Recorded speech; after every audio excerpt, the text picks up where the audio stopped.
Adam here with Brooksaw Antiques. Today we have this 1965 Smith Corona Sterling vintage portable typewriter. I'm going to show you how to use the functions and make sure they all work. One of Smith Corona's most popular machines, and the body style is really popular.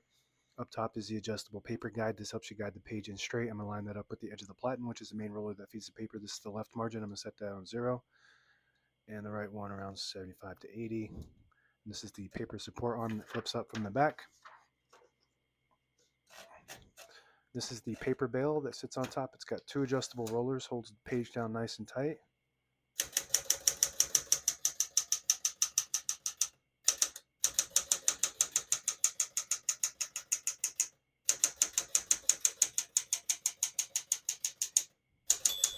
Once you hear the bell, you're near the end of the margin. Hit this line space, gets you back to the beginning, and skips 1, 2, or 3. Right now we have it on single, but if you want double, just flip that switch back 1 notch.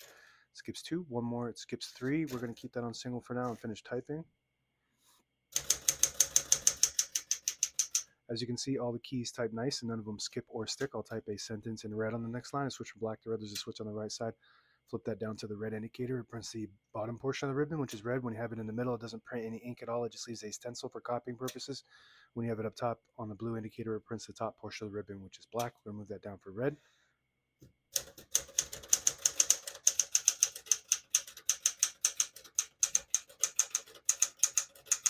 Very reliable, very easy and fun to type on. Very user-friendly. And the print looks really good. Pica typeface, prints 10 characters per inch. And that's what Smith Corona is known for: reliable, precise, and fun, and good fashion. This looks really sharp on a desk. It does have a little bit of rust stains here due to age. That just gives a little bit more of a discount on a fully functional typewriter. To pull the page out easy, there's a switch on the right side. Flip that forward and it unlocks the rollers underneath the platen, allowing you to pull the page out easier. Load thicker paper like carbon copy or cardstock. Make sure you flip that back before you load the next page, or else it won't load correctly. You're going to put this down for now and put the color back on black. Shift on each side and a shift lock on the left. To clear that, just hit the shift button again. Backspace on the left side. Very good. Tab on the right. Right now we have tabs set on 10 space intervals, so I'm just going to clear each one at a time by hitting the seal button. It's got a fast action clear and set. Actually, I'm going to get that first one.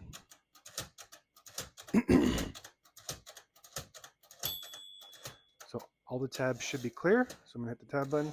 As you can see, they're all clear, but I always like to set one somewhere in the middle by hitting the set button, so that way when you hit the tab button, it doesn't go slamming all the way to the end, causing wear in your typewriter. So we're just going to set one right there in the middle. And you can set as many as you want on this model. Below that is the MR, that stands for margin release. So when you get to the end of the margin, there's a mechanism that blocks you from printing. Hit that MR button. It does allow you to get past that and type all the way to the end. Very good.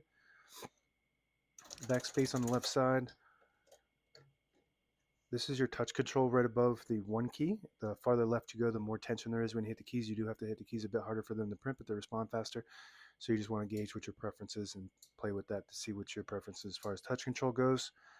All the brand new ribbons loaded on the left, so it's pulling clockwise to the right. If you want to switch that direction, there's a switch right above the backspace. You flip that up, it'll pull counterclockwise to the left. Flip it down clockwise to the right. And we have a key that might, there we go.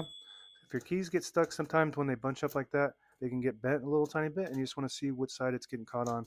As you can see, that fixed that a little bit. I just bent it to the side that it needs to go to.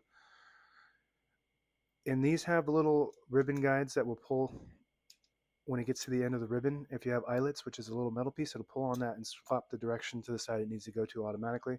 If you don't have eyelets, then you can tie a knot and it can catch on that. Very good. Carriage release on both sides. It's got the metal carriage releases, and it doesn't have a carriage lock on this because the case has brackets on the side that just lock the carriage in place like this, so it can't move. Very smooth, really nice typewriter. You pull out this lever here, it disables the spacing so you can get to an exact spot on the page. You push it in, you get the clicks.